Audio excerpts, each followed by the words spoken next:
All right. So we're going to get started with the panel. We're going to have a discussion about sex work and about sex workers' rights, sex workers' work, and focus on choice and power as related to people who engage in sex work. So I will have the folks who are participating in the panel go ahead and introduce themselves. We'll start with Kasturi and then move down the row, and then we can have Janet and Em introduce themselves, and then I'll start out with a couple questions and we'll involve the audience for the end. Hi, I'm Kasturi. I am a public defender here in Philadelphia, so I defend sex workers here against the prosecution. I guess defend is a fancy word.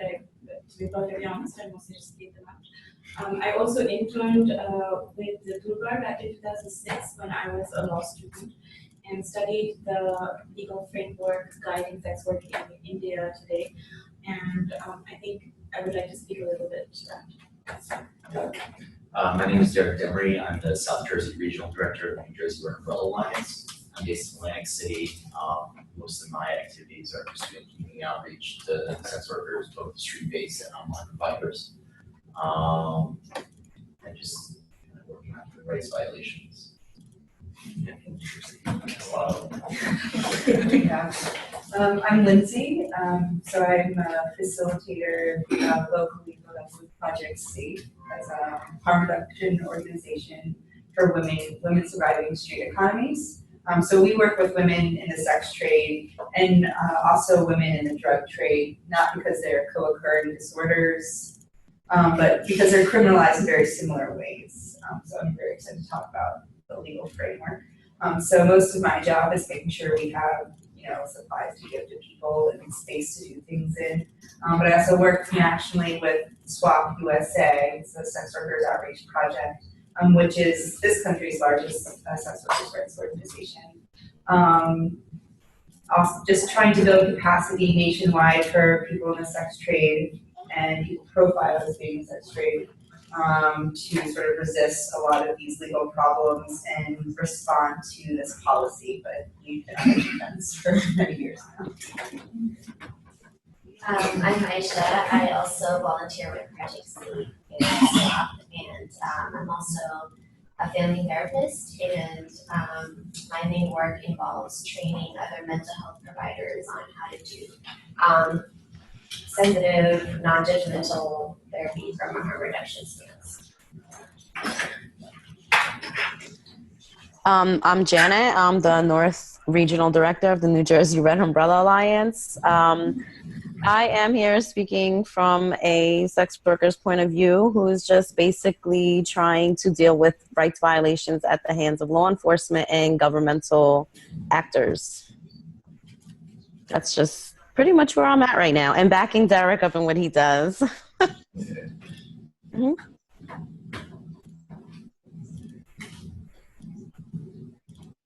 Hi, I'm Dante. I am a chapter rep at SWOP Philly. Lindsay ran my coming out at the beginning of February, and we've been working together since. I have been in the sex trade since 1986. I am federally defined as a former victim of U.S. domestic minor sex trafficking as a result of being a homeless teenager and young adult who utilized survival sex and also entered into the sex trade young. I am also a consensual adult worker, and I am supportive of the Decrim platform and in trying to have sex workers contribute a voice to legislative policy, and also to actively work to focus on de-escalating police violence towards sex workers and issues regarding cold cases of sex worker murders. So those are some of my priorities. Great. Thank you everyone for introducing yourselves. We're really excited to have you all here. Is Megan speaking on the panel? Okay, sounds good. Megan, you can introduce yourself a little bit later on. So the first issue that we'd like to talk about on the panel tonight is the idea that sex work is work. I think a lot of folks are familiar with the way that sex work is sometimes painted as illegitimate work or illicit work or an illicit industry. So I'd like to have our panelists talk a little bit about the motto, sex work is work, what that means to them, and why sex work should be considered legitimate work. Well, to me, I mean, it means in an ideal world where sex workers can report their labor violations linked to the National Labor Board, recognizing that sex workers have a right to unionize and not arresting them for trafficking themselves when they are getting together. And that's what is happening. So, I mean, it's just treating it like every other industry and allowing sex workers to decide what their safety precautions need to be, not outsiders. Yeah, to add to that, I mean, I think in rights of workers' rights framework, where so often sex work as a concept has been relegated. And it is relegated to this idea of like gender studies or feminist studies, and this notion of empowerment comes in, which I think is really just an unfair way to look at any labor. You know, always that people go into sex work or work by choice. Circumstance, and by that we mean constrained choice. We all work by circumstance, I would say, and then coercion.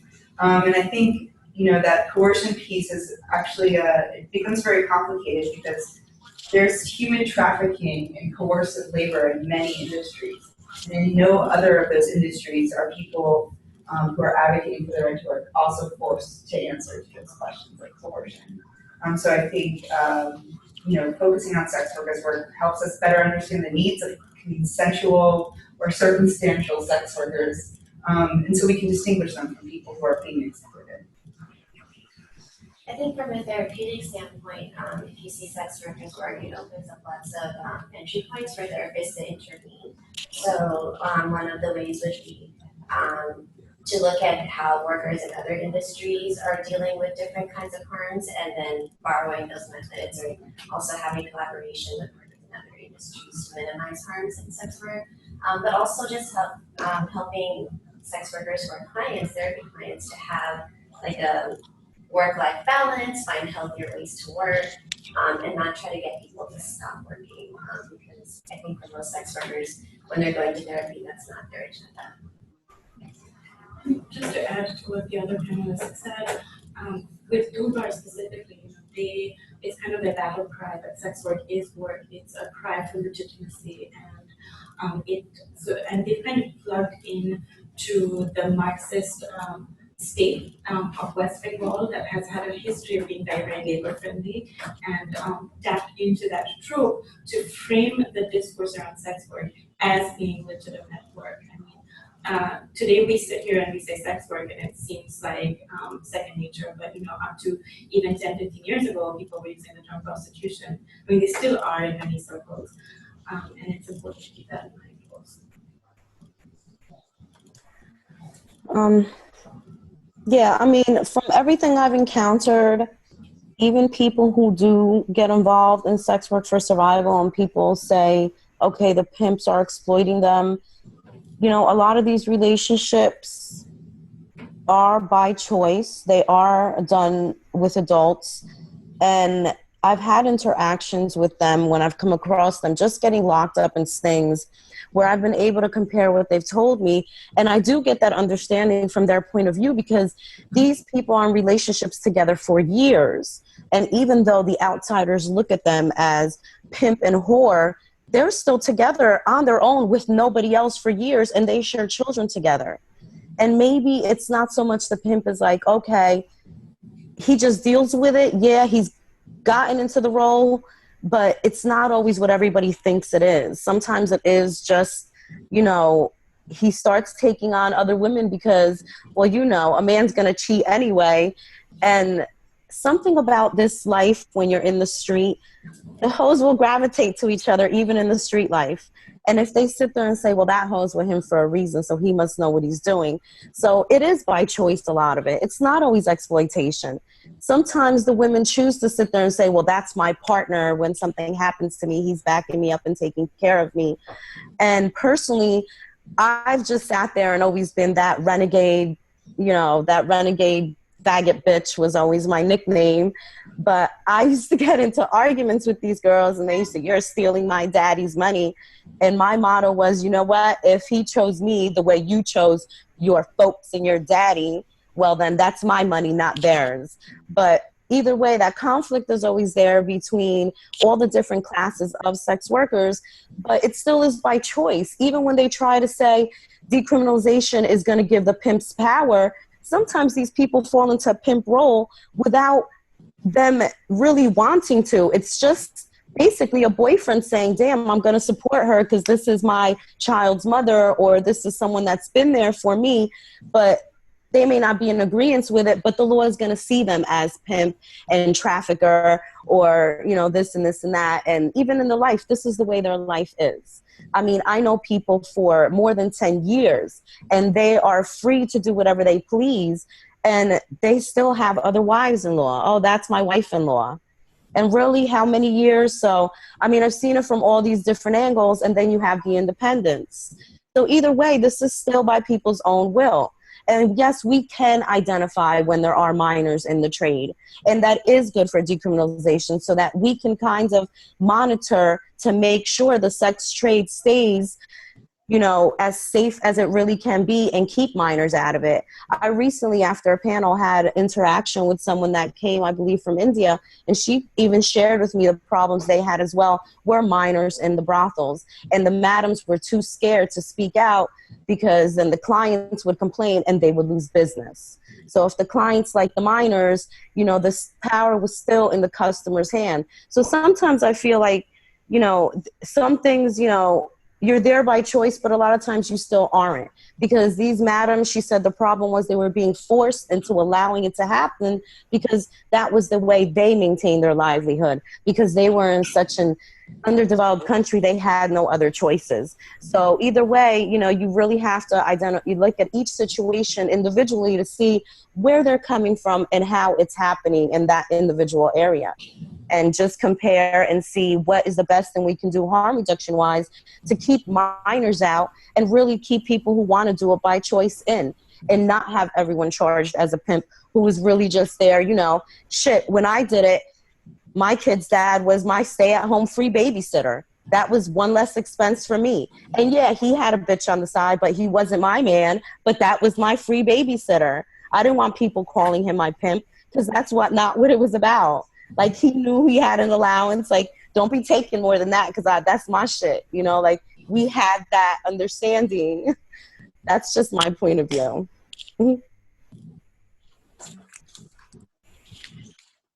Hi. Okay, so this is Dante, and why should sex work be considered work? Well, since John Ashcroft's 2002 federal crackdown, I've paid tax on all of my cash income, and that to me says that it's revenue or income. My cash tax is accepted, and you know, that right there is one platform which I realize a lot of people don't want to discuss. There are a lot of sex workers that are paying taxes in different capacity. So the other thing is, sex-related services brings in money which pays bills. And money that comes in that pays bills is usually considered to be work-related. So again, for over 10 years, I've paid tax on my cash income, along with having formal W-2 income for caregiving, 1099, and Schedule C income from freelancing in the creative arts. So I believe that officially defines cash from erotic services as income or revenue. And income or revenue is, again, defined as what we do for work. In fact, my sex work is often paid more than caregiving or secretarial work or other things that I've done, other work I've done. And I've also received this kind of revenue from the sex industry for most of my adult life, which nobody ever cared about until very, very recently. So as long as my bills were paid, people assumed I was working. That's my view on it. Oh, and my bills are not all paid right now because all of the interruptions into sex work have disrupted my steady income. So I'm basically living on caregiving and freelancing, and I am below the poverty level. So I'm having a problem now, and I am a problem, and that's why I'm speaking. Here. To a point that Janet and Lindsay both made about this idea of choice and coercion, and how we often hear this narrative that sex workers don't have a choice, that they're coerced by other people into doing sex work. So I want to give Janet and Lindsay a shout out for preempting my next question, and let the other panelists kind of speak to this idea that sex workers do in fact have a choice. This is the work that they've engaged in by choice, and talk about how sex workers do exercise power within their trade of choice. I would like to say that, you know, again, with no oil industry, no one's trying to save Walmart workers. They're probably so exploited by their managers, yet no one's trying to go out and save their labor rights. Yeah,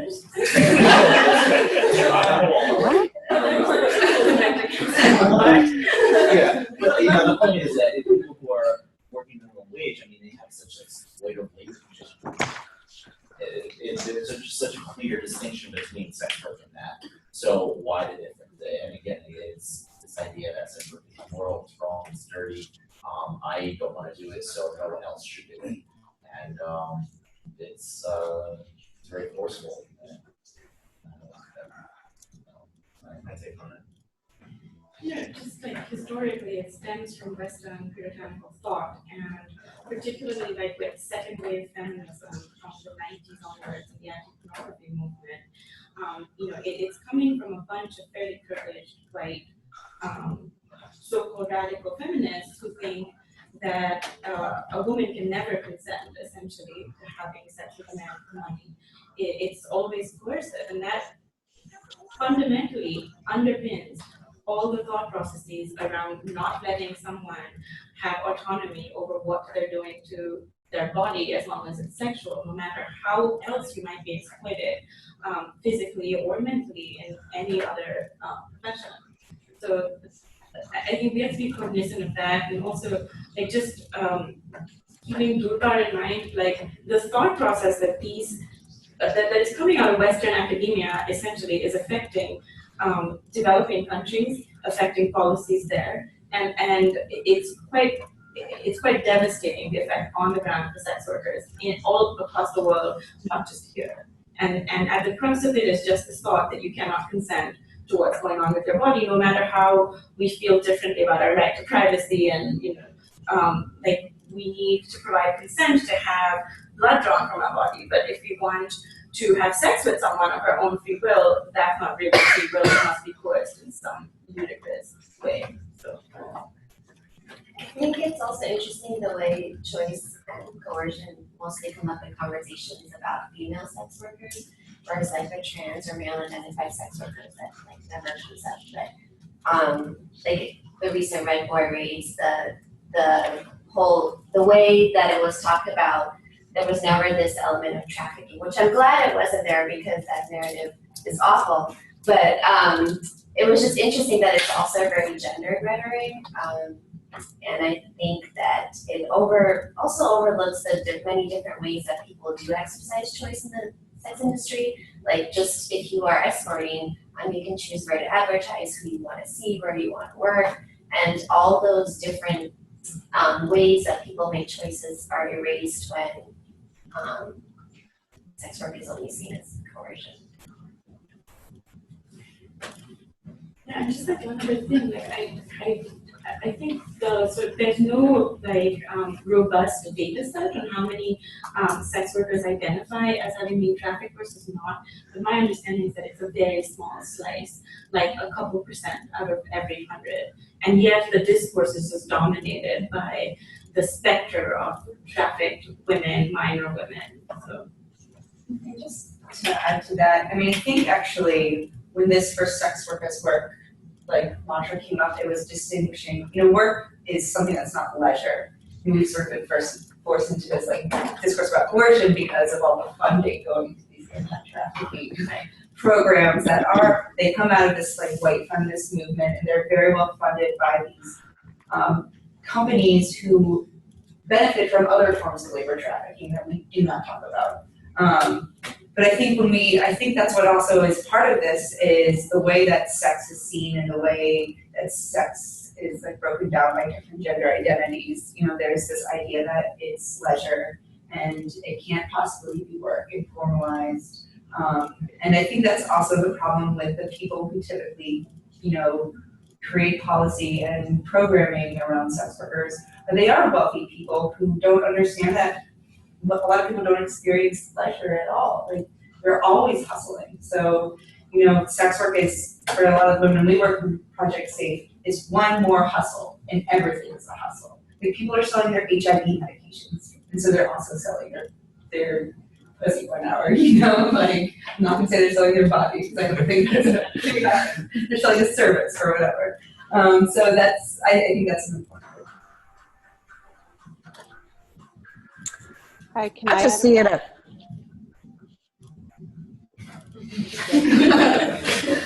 I'll wait. I'll wait. Thank you, NJRUA. So mine's going to be pretty short. I just want to say that, you know, sex work may be consensual. I am a consensual adult sex worker, but the activities and the interactions that we have are not scripted as though it was a pro wrestling television show. So there are times when interactions do push your limits. They might push your limits psychologically. They might push your limits physically. And that's subjective to what else is going on in your life and in your health and in your point of need and interaction at that moment. So the way that I try to look at this is it's just like kind of like a high intensity workout or a CrossFit workout. Sometimes it really fucking hurts afterwards. That doesn't mean that you quit and sue every single gym that makes people do intense workouts. It means you either modify what you're doing, you pull back a little bit and figure out how you can do it smarter, how you can do it better, how you can be stronger, how you can be healthier. And that's also why we need to have the right to work with the people that we feel safe working with in the conditions that we feel safe working in. It's also why we need to be able to go to the police if there is a genuine problem. And, you know, if we go to the police and we say that we think that some guy's like crazy, like fucking cutting up people, you know, nobody should be afraid of that being looked into, because if there's not a problem, everyone will be left alone. But if there is a problem, maybe it will be taken seriously before it becomes some big Hollywood movie where everyone is just like, oh my, of course, well, this is why we have to stop prostitution.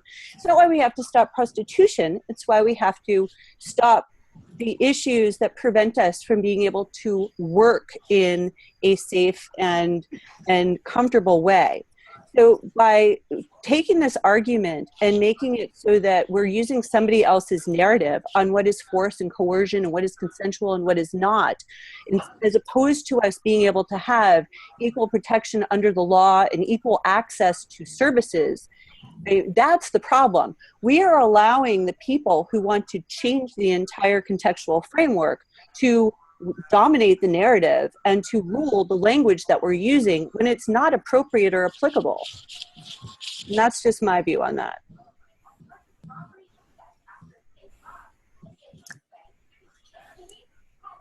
Okay, I totally was into what you were saying, so I forgot what I was going to say.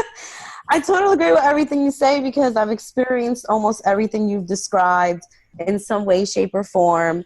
So all I look at it as, how can you say it's not a freaking job? I mean, you know how many times I've asked the question, I've been asked the question, well, what's on your menu? If that's not a fucking job, I don't know what is. What's on your menu? That's what you say when you go somewhere to someone's place of business. Well, what do you have on the menu? Sorry, that's a job. I mean, when you get home at the end of the day and your freaking feet are hurting because you've been on your feet all day, or, you know, you've been hustling, or your freaking hand hurts or whatever, you know. That's a job when, you know, you have to go home, or you just had a really freaking draining appointment where you had to listen to this racist older person that's totally just saying everything to you because you're so freaking pale in the winter. They think you're white, so you got to listen to all the horrible things they say about all these other races, and you just want to like toss a drink in their face, be like, but damn, he gave me what, and he's gonna give me more. So you can't. That's a job, you know? It's like you don't go tell your boss, shut the fuck up, get out of my face, I'm ragging today. No, you need a job tomorrow morning. You know, you can't do that. But, you know, sometimes in sex work you can, because if you get a really good, steady regular, you can kind of flip out on them when you're PMS, and they totally get it, and they'll still call you and, like, give you money. So that's the differences. It's still a job, though, but you're your own boss. You know, that's the differences. The difference is you're your own boss in this job that you never have to worry about getting fired from, because you choose, you know, you choose. Unless, you know, then there's other, each situation is individual. That's just my situation. That's how I always felt about it. I got into it saying I'm choosing, but then again, when I look at the bigger picture of the situation was, well, shit, I need a roof over my head and I need my bills paid. So I need to do this because there are no jobs, because yes, I did go to college, and yes, I have my bachelor's, and hell yeah, I went on dozens of interviews with my resume, and oh, hell yeah. But you know, I had a kid. And in the meantime that I can't get this job with this degree, the only thing that was paying my bills was sex work, because I refused to expose my child to living in a family shelter, because I know what really happens in these places. Like, I went through all that, being in the juvenile system, being in detention centers as a juvenile, being part of the family system underage. I know what it's like. So I said I'd rather just be the one exposed to it, to not have to expose my kid to it. Either way, I'm still being forced to be in it because I have to survive in the system and keep my kids safe from the system that I know can damage them so much worse. So either way, you're being forced into it in some way, shape, or form, even if it's of your own free will. I want to return to a point that Em made and that Kasturi touched on when we first started our introductions, and that is this idea that because sex work is criminalized, folks are being prosecuted for engaging in sex work, and they're actually afraid to go to the police when they do have some sort of violation happen to them while they're at work.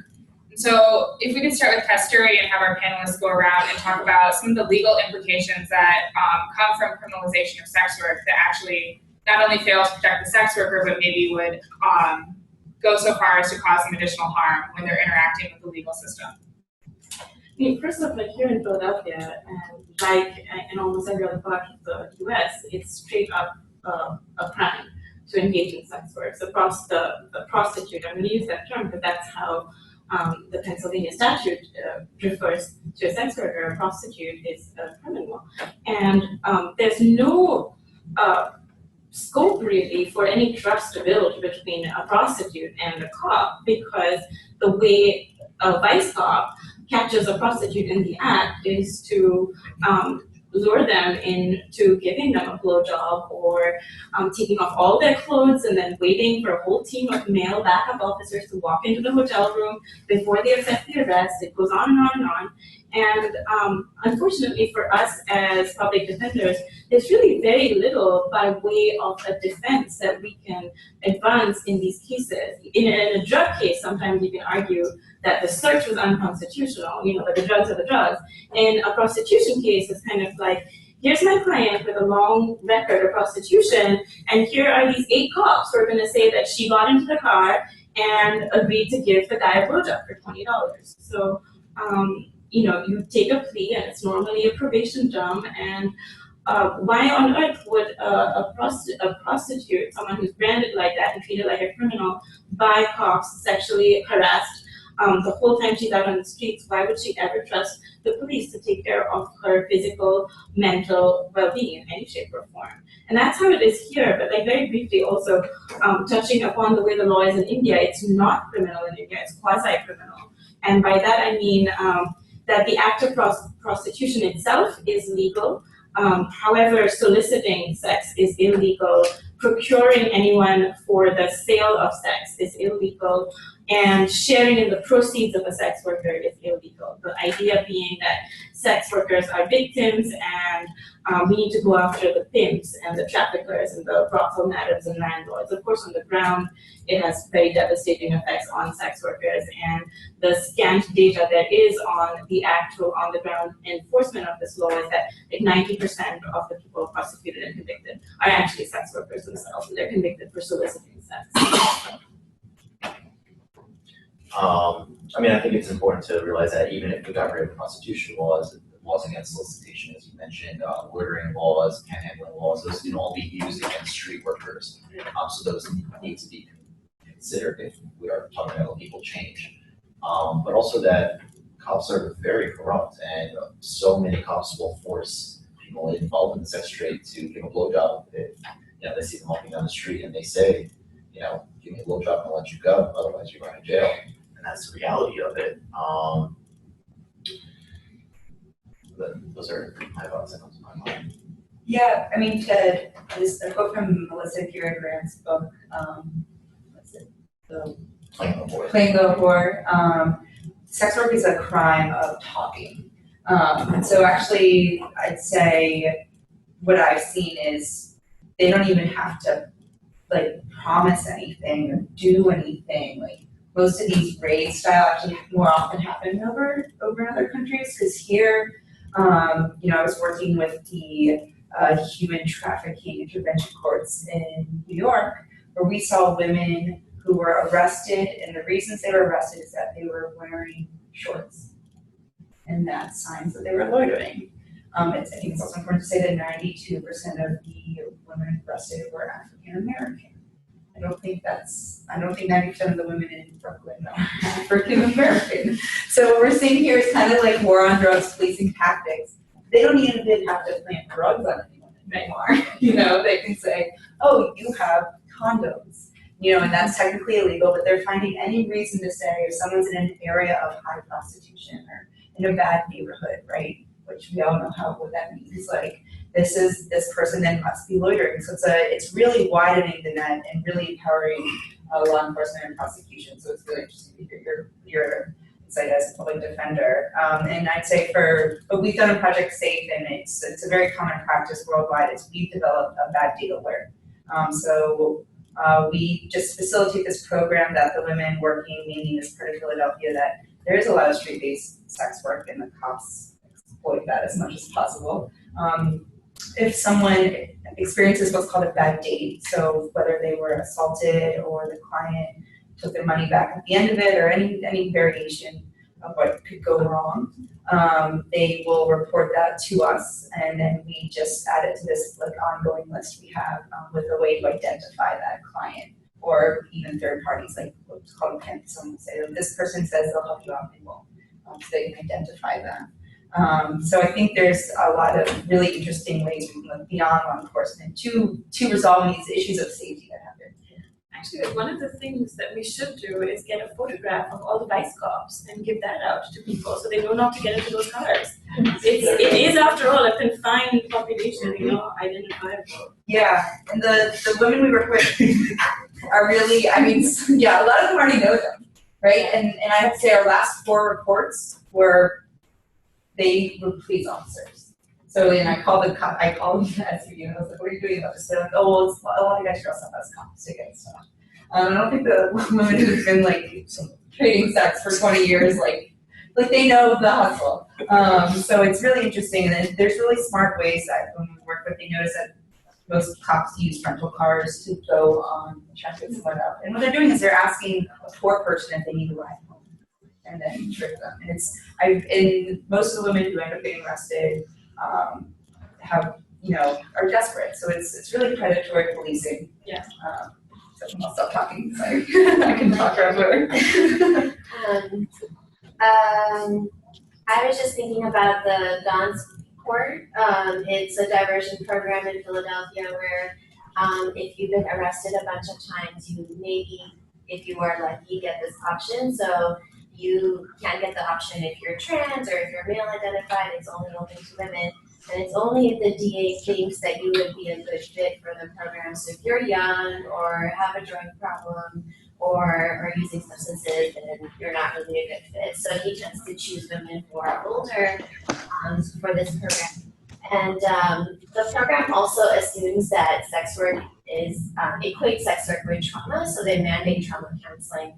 And from a therapy standpoint, I think that can actually inflict more harm on people, especially when they're not ready to deal with the trauma. The program also, if you leave early, you can still get your criminal charges so back on. So the whole time you're in the program, there's this fear of you being criminalized if you happen to not be able to complete the program. So I just think like the combination of law enforcement and social work is such a dangerous combination. And in Project Rose, which was a diversion program in Phoenix, which fortunately shut down, but I heard from Lindsay that it's maybe coming back in a different form. The police would actually go and do roundups of people that they suspected of doing sex work. And again, it was like people wearing short dresses and primarily people of color.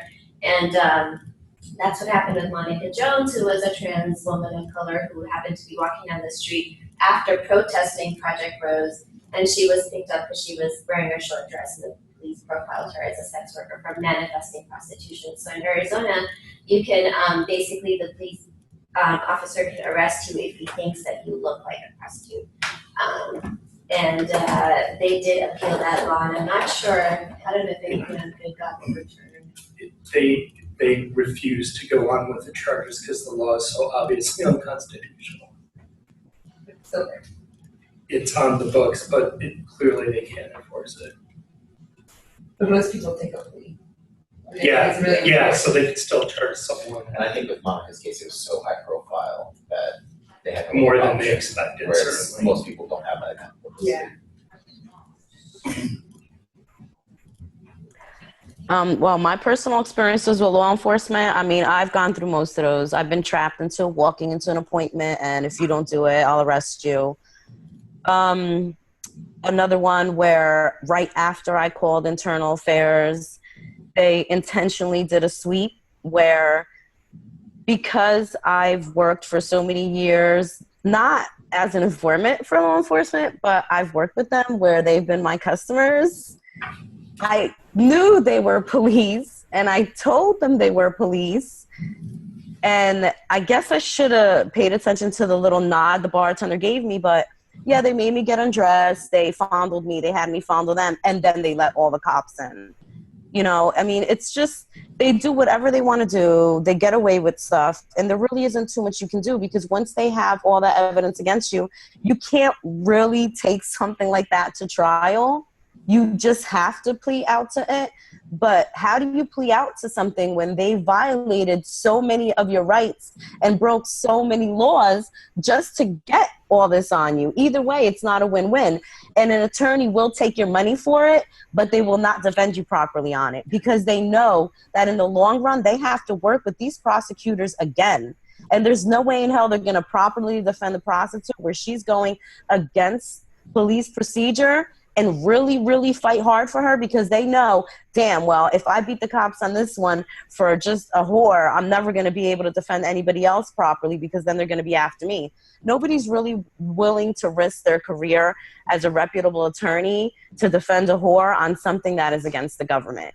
I mean, through my experiences with any of my cases, because there have been numerous cases with law enforcement, whenever I try to approach even victim rights attorneys, like reputable ones that I've researched, that I've been told that flat out thing. They're like, oh no prosecutor will ever try to do any kind of crime against the sex worker, especially if a cop does it, because they're always going to believe the cop over the worker.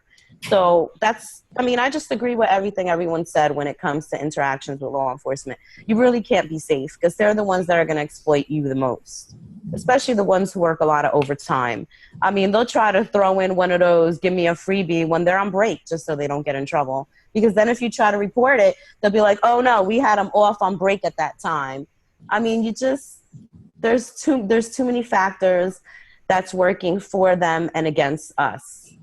And the problem being that so many cops really deep down agree with having it not be a crime, but they're not willing to stand up and speak out for us. So we're either way right now, we're at a no win-win because no one has the balls to speak up even if they agree with us. It's very hard to find those people. I think part of the problem right now is that with the trafficking discourse as it has unfolded in every state across the nation since 2012, with the exception of Wyoming, the state of Wyoming, for some reason, was resistant to installing proposed legislation. I'm still researching why on that. But the main problem that law enforcement has right now is that they will tell you across the board they do not know how to define the difference between consensual sex work and sex trafficking. And with that, the sting investigations that have been happening with Backpage are part of a state-by-state national agenda, not a federal agenda, but a state-by-state national agenda to start cracking, all of the trafficking rings open. And the police are actually in as challenging a situation as we are, because I agree with Janet in that a lot of the police don't necessarily see sex work as a felonious crime. There are opportunistic officers who, I'm reading through all of the police reports in Pennsylvania. I'm seeing opportunities for situations which should not be legal, which we have no legislative support to start communicating about. And I've spoken to prosecutors and I've spoken with people who have worked in Don's court, and they are aware of the fact that there is police misconduct in the investigations, but they don't have a platform for discussion either. And I don't think that good cops want bad cops to continue doing this. It upsets the balance of everything for everyone. So there's all these issues that can't be addressed even by law enforcement because there is this huge trafficking agenda which does not allow any room for sex work to be included in what is defined as criminal sexual activity. Hold on, I have the list right here. The terminology that they use is, sex trafficking, criminal commercial sex acts, issues related to the sex trade, which is all related to sex trafficking. Until sex workers and their advocates and allies are allowed to come and be involved in this discussion and start helping to define what is consensual and what's not consensual and what needs to have some kind of observation on a brand new level, such as police misconduct and profiling and things of that kind, we're all at a loss. Both those of us who live in street-based economies or on the peripheral, but also law enforcement. The people who want to actually have a good system are also negatively affected by all of this. And it's not fair to the people who actually want to contribute to the system in a way that is productive or forward moving. And I think that's a shame for everybody. If I could just say one thing, and I completely agree with everything that both of you have just said, and prosecutors are definitely entirely unwilling to go after cops. They're sort of hand in glove with them about most things. But recently at the Philadelphia Public Defender's Office, we had 3 clients all charged with prostitution who came and gave us horror stories about this one cop sexually assaulting them, and their stories were quite similar. And at least in that one instance, we were able to take that and institute, and we went to IAD and we went to the FBI, and the FBI started investigating this guy, and he has been taken off the field as a result. And this is perhaps the exception that proves the rule, but there's got to be something that we can work towards, aside from the bad clients, maybe we can have like a bad cop list at least. And, those are the most dangerous people. Not that everybody on the vice force isn't completely corrupt. And, this is kind of like minor degrees of sexual assault is okay, but let's just focus on the really horrid ones. I don't know, but there's got to be something that we should be able to do, not just on this ad hoc, miraculous basis. But just to chime in, I think more women would be willing to speak out. And yeah, I'm so afraid of getting arrested or like getting messed with by cops, because that happens. But the social services are so tied in with this. That's what's the highest stake. Like, if they get another charge, they get kicked out of their methadone program, or they lose their subsidized housing. I mean, that's where as social workers or future social workers, it's so important programming, like, not to collude with the system. It's like getting arrested is not the worst part of being a sex worker. It's like this other stigma, especially if you're poor, like you're cut out of everything. And that's when you go to pimps and you go to someone else who can help protect you and help you navigate the system. So I think that's like the highest stake for people to get more forward. Can I make a comment just on the note of social workers? In April, I went to I believe it was sponsored by the Jewish Women's Federation and every other Jewish organization in Philadelphia. Once We Were Slaves luncheon, and I had to force myself in, and they offered to let me sit on another floor and watch it on a television screen. But luckily, the Reverend Beverly Dale was there waiting for me to make sure I had spiritual representation. I was not identifying as a sex worker. They understood I was outside of their community. But one thing I had a really hard time with respect to the fact that it wasn't clear what my position was, is that women who were older, very higher level social workers actually said out loud to each other, "Oh my God, how could anyone ever do anything like that? What kind of woman would do that?" Oh, can you imagine? This was shocking because technically I'm defined as a trafficking victim. And I didn't have a little badge on that said that, so that they were speaking off record as they really felt. And they obviously were not being trained to work with the people who they are now going to be going after as, you know, people they represent and are, you know, including in, you know, their skill set. It was horrible to hear it that blatantly and to know that there's that level of disconnect.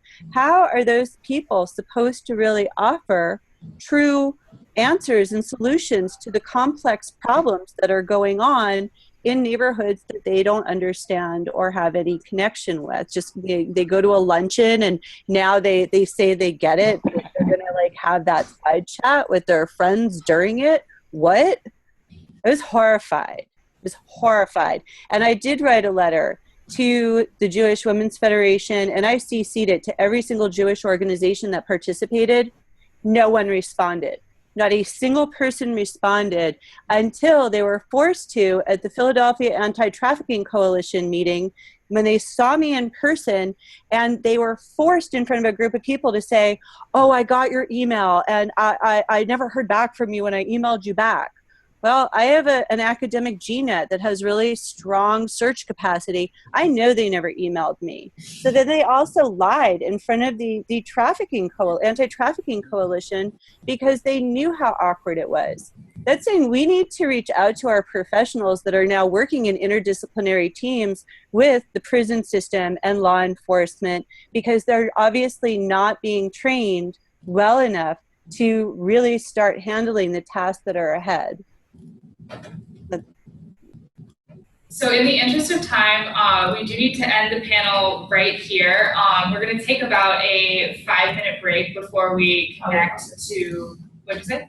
It's whatever key day, like reconnect, so it could be like 5 to 10 minute break before we connect to the teleconference in Calcutta. I want to thank all our panelists for coming and volunteering their time at the late hour and speaking on this with us. And invite everybody after the break to stick around. In case anybody doesn't know, we're going to be connecting with Durbar, which is one of the world's largest sex workers collectives based in Calcutta. So shall we say 10 minutes and gather back here? 10-ish? Okay, sounds good. Thanks.